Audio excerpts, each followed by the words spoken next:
C'est l'histoire d'un homme qui a faim. Un homme avait très très faim. Il avait envie de manger. Dès que la faim lui vient, il a 4 possibilités. Le choix numéro 1, il se fait à manger chez lui avec ses réserves. Que ce soit dans son frigo, que ce soit dans ses surgelés, que ce soit une boîte de conserve ou un plat préparé, il se fait à manger lui-même. Choix numéro 2, il se dirige vers un fast-food. C'est rapide, pas trop cher, c'est consommable, il mange une fois de temps en temps, ça va vite. Choix numéro 3, il va dans un restaurant avec un peu plus de goût, un petit peu plus cher. Pas trop cher, c'est pas au niveau d'un étoilé, mais suffisamment cher pour que quand il doit y aller, il n'a pas à porter un sweat ou un jogging. Au contraire, il doit s'habiller un petit peu, se préparer, se faire un peu beau, sentir bon, s'asseoir, éventuellement réservé, pour passer un bon moment, bien manger et avoir une digestion optimale. Et enfin, le choix un peu plus extrême, il y a aller dans un restaurant étoilé, où cette fois-ci, la préparation est plus complexe. Au-delà d'être habillé de façon simple et mieux qu'un jogging, non, il doit cette fois-ci être très apprêté, réservé à l'avance, et dans son cas, comme il a faim, vérifier s'il y a encore de la place. Ensuite, consulter le menu, attendre, déguster, et il sait que s'il veut garder ce standard de vie, ça vaudra cher et qu'à chaque fois qu'il a faim, c'est plus compliqué.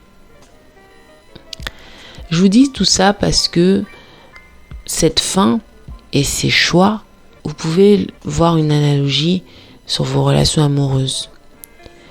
Est-ce que vous êtes quelqu'un qui vous isole chez vous?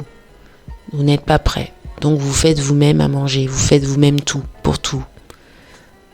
Est-ce qu'à l'inverse, vous êtes quelqu'un qui surconsommez les choses? Il faut des relations rapides, qui fonctionnent tout de suite, sinon c'est dehors, parce qu'il y en a une autre qui peut arriver. Est-ce que vous êtes plutôt quelque chose de sérieux? Vous préparez, vous analysez tous les menus, dans tous les sens du terme, vous voyez l'analogie comme vous voulez, et vous êtes en train de vous dire non, là je veux avoir au moins un bon repas, et que si c'est bon, je vais garder mon réflexe dès que j'ai faim de pouvoir aller dans quelque chose qui me fasse du bien.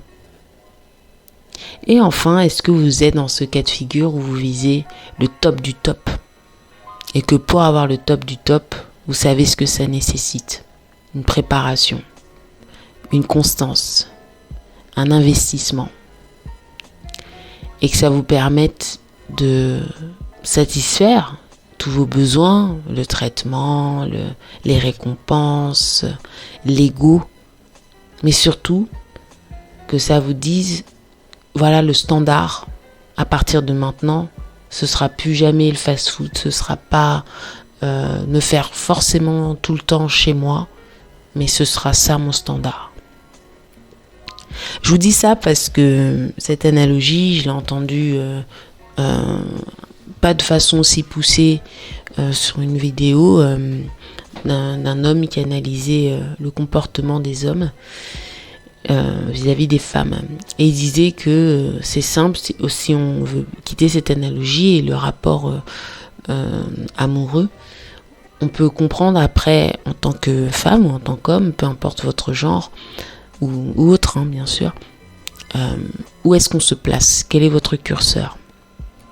Dès que vous êtes uniquement chez vous, je dis bien uniquement chez vous, vous n'êtes pas prêt. Vous êtes indépendant, mais vous n'êtes pas prêt à faire les efforts. Vous avez encore besoin de vous soigner. Vous avez encore besoin de manger par vous-même, avec vous-même et avec ce qui vous reste, même si c'est qu'une petite boîte de conserve, parce que l'ego a peur qu'en sortant, vous soyez soit déçu, soit que vous fassiez n'importe quoi. Donc là, ça veut dire il faut vous soigner.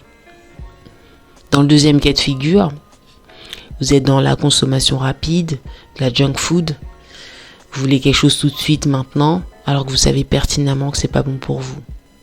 Là, vous êtes dans un système de surconsommation, un système aussi où peut-être vous avez peur de vous engager, soit parce que vous voulez pas souffrir, soit parce que vous voulez pas investir beaucoup, soit tout simplement parce que vous aimez le jeu, l'attraction, l'adrénaline, de vous dire j'ai faim, je fais ça et c'est bon, j'ai ce qu'il me faut et basta. Le seul point négatif, c'est que si le restaurant, le fast-food est fermé quand vous avez faim à 4h du matin, vous n'êtes pas content. Et là, vous le voyez comme vous voulez. Si à l'inverse, les menus ont changé parce que la saison a changé, vous n'êtes pas content.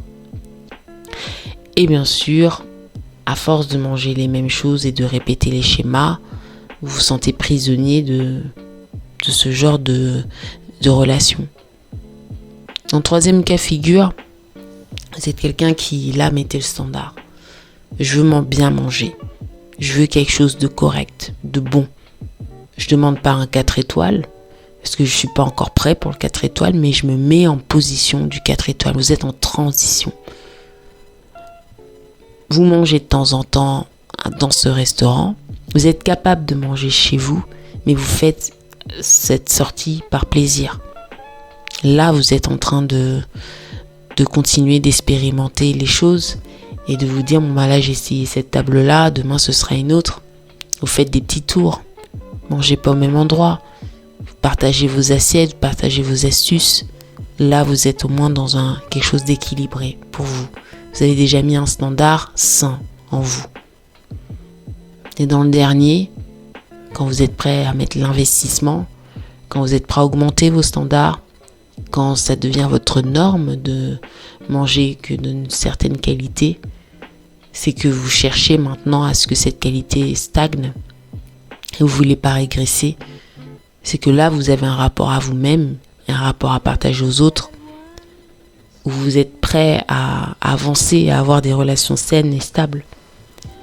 Avec vous-même déjà, parce que vous ne mettez plus n'importe quoi dans votre corps, dans votre organisme. Si vous visez l'étoilé, c'est que vous voulez de la qualité, vous voulez pas de la quantité, vous voulez quelque chose qui vous marque, vous voulez y revenir souvent ou de temps en temps, vous êtes prêt à manger chez vous éventuellement, mais vous retombez pas dans le schéma de la junk food, parce que vous savez que c'est contre-productif, que c'est pas bon pour votre santé, etc.